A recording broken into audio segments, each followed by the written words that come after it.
ഇന്നത്തോടെ ദിയാകൃഷ്ണയുടെ കല്യാണം കഴിഞ്ഞ് 1 വർഷം തികഞ്ഞിരിക്കുകയാണ്. 2 മാസം മുമ്പാണ് കുഞ്ഞും ജനിച്ചിരുന്നത്.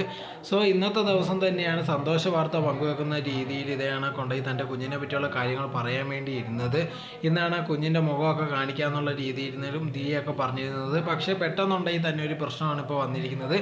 ഒരു പോസ്റ്റ് പോലെയാണ് ഇട്ടിരിക്കുന്നത്. അതും കുഞ്ഞിൻ്റെ കൈ കാണിച്ചിട്ടുണ്ട്. ഇത് കണക്ക് കുഞ്ഞിന് വേണ്ടി നിങ്ങൾ പ്രാർത്ഥിക്കണമെന്നുള്ള രീതിയിലാണ്. അതിനകത്ത് നമുക്ക് കാണാൻ സാധിക്കുന്നത് കുഞ്ഞിൻ്റെ കൈ ഒടിഞ്ഞിട്ടുള്ളതുള്ള രീതിയായിരുന്നു അതിനകത്ത് കണ്ടിട്ടുണ്ടായിരുന്നത്. സോ തൻ്റെ കുഞ്ഞിന് വേണ്ടി എല്ലാവരും പ്രാർത്ഥിക്കണം എന്നുള്ള രീതിയിലായിരുന്നു ആ പോസ്റ്റ് പറഞ്ഞിരുന്നത്. ആ സമയത്തുണ്ടെങ്കിൽ ഒരുപാട് പേര് എന്തുകൊണ്ട് സംഭവിച്ചതെന്നൊന്നും അറിയാതെ എന്തുകൊണ്ട് കാര്യങ്ങൾ അറിയാൻ വേണ്ടിയും ശ്രമിച്ചിരുന്നു. അതോടെ തന്നെ ഉണ്ടെങ്കിൽ ഒരുപാട് പേർക്ക് ഭയങ്കര വിഷമമായി. കാരണം ഇന്നത്തെ ദിവസമാണ് ഇതേനെ കൊണ്ടുപോയി ദിയാകൃഷ്ണ തൻ്റെ കുഞ്ഞിനെ പറ്റിയുള്ള വിവരം അതോടെ തന്നെ തൻ്റെ കുഞ്ഞിൻ്റെ ഫോട്ടോയൊക്കെ ഇടാമെന്നുള്ള രീതിയിൽ അതോടെ തന്നെ ഇന്നത്തെ ദിവസമാണ് ഇത് കണക്ക് ദിയാകൃഷ്ണയുടെ ഉണ്ടെങ്കിൽ കല്യാണം കഴിഞ്ഞിട്ട് 1 വർഷമായത്. അതിൻ്റെയൊക്കെ ഒരു ആഘോഷമായിട്ട് ഇരിക്കാനുള്ള പരിപാടിയായിരുന്നു. ആ സമയത്താണ് ഇതുപോലത്തെ ഉള്ളൊരു സംഭവം സംഭവിച്ചത്. അതോടെ തന്നെ എല്ലാവരോടും തൻ്റെ കുഞ്ഞിന് വേണ്ടി പ്രാർത്ഥിക്കാനുള്ളൊരു കാര്യവും പറഞ്ഞിട്ടുണ്ടായിരുന്നു.